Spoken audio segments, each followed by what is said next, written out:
Quem se junta a nós aqui é Lorival Santana, nosso analista de internacional, chegando para também colaborar com esta cobertura. Lorival, boa noite, muito bem-vindo.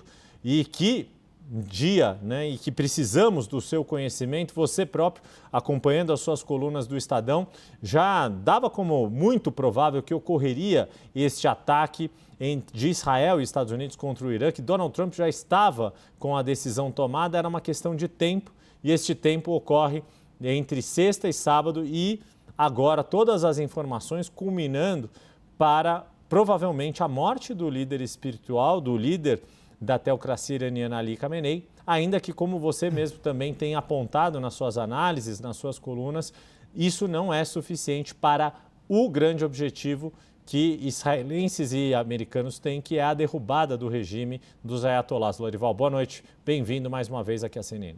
Boa noite, obrigado. O Trump ele telegrafou esse ataque quando no dia 19 de fevereiro ele disse que precisaria de mais 10 ou 15 dias para tomar a decisão, porque o dia 19 de fevereiro era uma quinta-feira, assim como o 19 de junho do ano passado era uma quinta-feira. Ele disse que precisaria de 2 semanas para tomar a decisão e 3 dias depois ele bombardeou o Irã, as instalações nucleares do Irã. Porque dessa vez ele não esperou 3 dias apenas.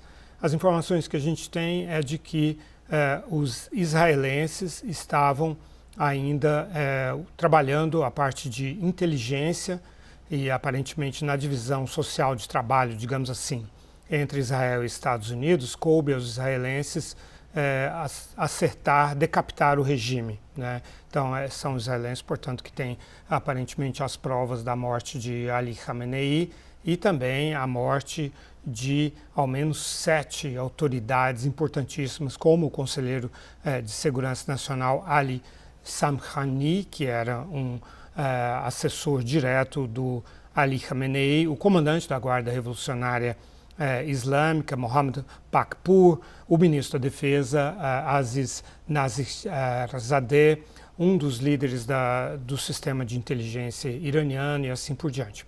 Então, Israel precisou desse tempo e houve também um período para os Estados Unidos recolocarem os estoques de munição antiaérea de defesa de Israel, né? Os mísseis antimísseis Patriot e os mísseis THAAD, que são que são ali o núcleo da defesa antiaérea israelense, cujos estoques foram degradados na guerra de 12 dias em junho.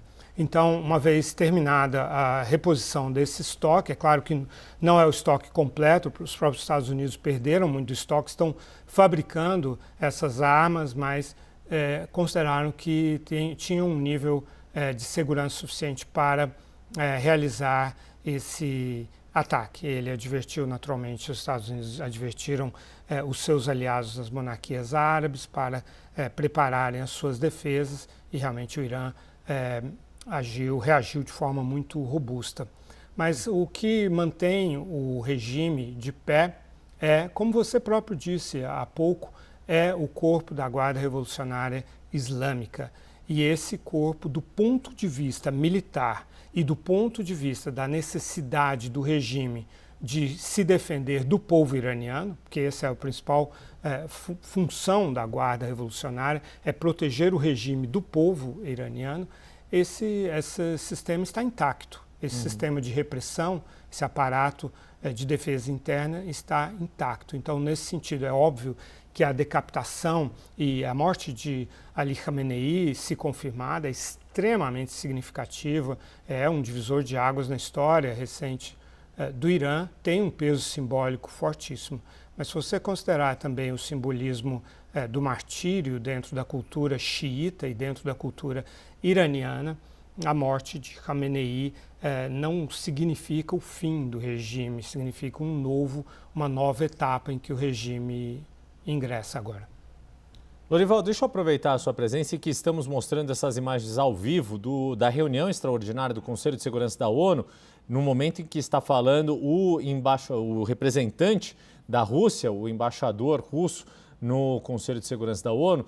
Também as imagens mostraram o representante do governo americano neste momento.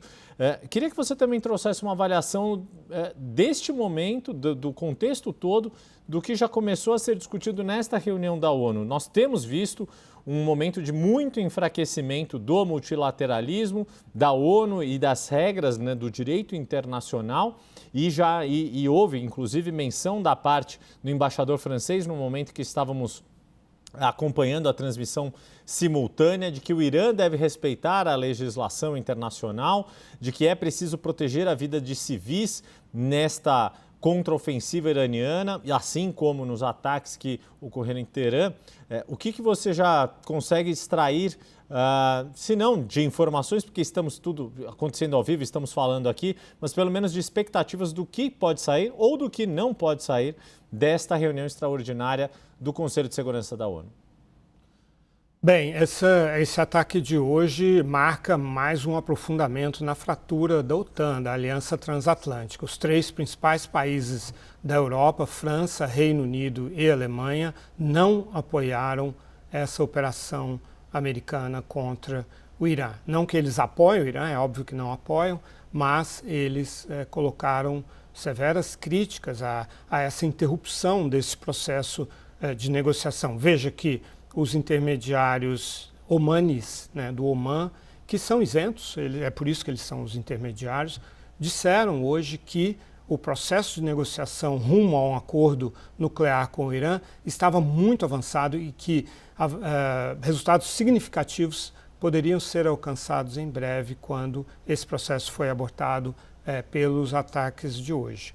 E França, nós vimos o embaixador francês fazendo referência à necessidade de negociações.